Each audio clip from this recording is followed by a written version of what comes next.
Hello à toutes, je suis super contente de vous retrouver pour une nouvelle épisode. Donc cette semaine, je voulais vous parler le fait d'avoir grandi avec une mère qui nous fait tout culpabiliser. Si c'est votre cas, écoutez bien cette vidéo, ça va vous faire du bien, ça va vous libérer plein de choses. Euh, Parce que je parle voilà, de mon vécu. Moi, j'ai grandi avec une mère qui m'a fait porter beaucoup de choses qui ne sont pas de ma responsabilité, je considère. De ses choix de vie, le fait qu'elle ait décidé de venir en France, elle se remarier avec un Français. Elle disait que c'était pour mon avenir parce que pour elle, si j'étais restée en Chine, j'aurais sûrement un avenir moins brillant et prometteur, chose que je doute. Plein de petites choses aussi subtiles. Parfois, la mère elle peut ne rien dire, mais juste le silence, un regard, vraiment même le langage non verbal dégage quelque chose de c'est ta faute, c'est toi qui as pas fait ci ou c'est toi qui as fait ça, pas bien. Donc ça peut vraiment créer ce sentiment de jamais être assez, de jamais être à la hauteur. euh, et ça met souvent dans un état de hypervigilance. C'est quand on est dans un état où on est toujours en train de se demander qu'est-ce qu'on a fait de mal. Ah mince, j'ai oublié de faire ça. Elle va me sauter dessus dès qu'elle le remarque. Ça, c'est un état de stress qui est hyper nocif pour notre santé parce que c'est vraiment un stress permanent en fait. C'est comme devoir marcher sur les œufs et se dire ah mince, bah, si en fait si je loupe un truc, si je fais un truc qui n'est pas de son souhait ou qui sort de ce qu'elle attend, bah là je suis fouchue en fait. Elle va encore faire une crise ou ce genre de choses. Donc ça, c'est vraiment quelque chose que j'ai vécu très durement quand j'étais encore chez ma mère.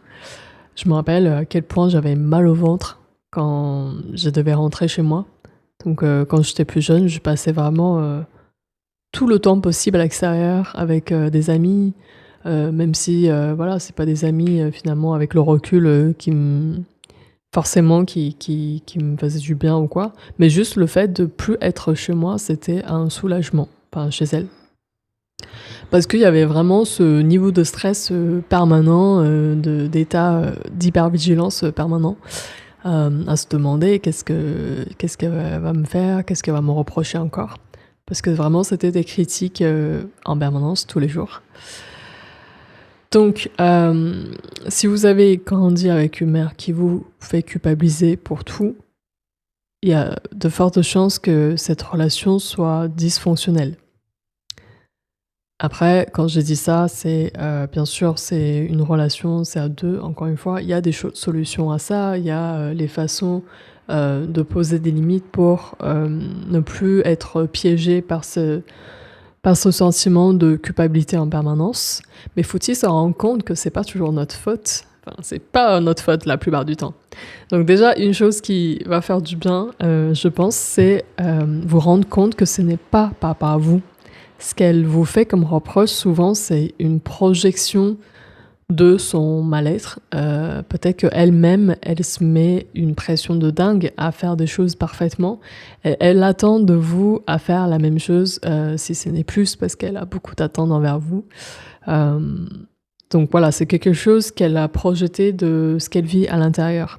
Donc il y a de fortes chances qu'elle-même, à l'intérieur, elle vit quelque chose de douloureux, de mal. Et du coup, ce qu'elle projette à l'extérieur, c'est aussi cette pression permanente, cette pression de vouloir faire des choses parfaitement, de tout faire, etc., et faire vite et faire bien, et vous connaissez la chanson. Donc c'est un peu inhumain finalement comme attente. Et personnellement, et de ce que je vois, la plupart des femmes que j'accompagne, elles sont grandies en fait avec tellement d'attentes envers elles qu'elles se mettent une pression de dingue. Elles sont souvent trop dures envers elles-mêmes.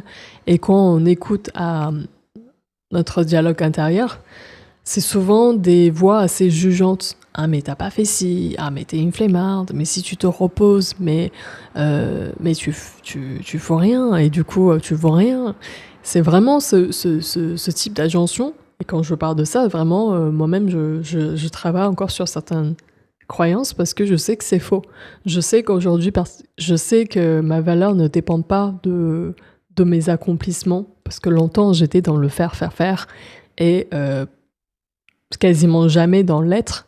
Et de plus en plus, j'apprends à être dans l'être. J'apprends que ma présence seule suffit et que ma présence seule apporte beaucoup de bien aux personnes autour de moi. Je le sais mentalement. Et en fait, c'est encore autre chose. Ça demande du temps en fait à ce que notre corps intègre cette nouvelle vérité, à ce que notre corps comprenne réellement qu'il est en sécurité, même si il y a des jours où il se sent fatigué et qu'il a besoin de se reposer et qu'il est moins productif et qu'il en fait moins. Mais c'est pas parce qu'il en fait moins que moi, en tant que personne, ma valeur diminue. Ça, c'est aussi une tendance de la société, c'est qu'elle nous pousse à toujours faire plus, à se comparer aux autres, à être toujours plus productif. Mais pour moi, ça n'a pas de sens de toujours être plus productif. C'est contre la nature humaine, en fait. Je pense qu'en tant que femme, encore plus, on a des cycles, on a des saisons. Et donc, oui, il y a des hauts et des bas. Il y a des jours où on va se sentir plus énergisé et d'autres jours moins. Il y a des jours où on a envie de rien faire. Et c'est très bien comme ça. Et c'est tout l'enjeu aussi de la guérison, c'est comment j'apprends à aller dans l'autre polarité, dans l'autre sens de ce qu'on m'a éduqué.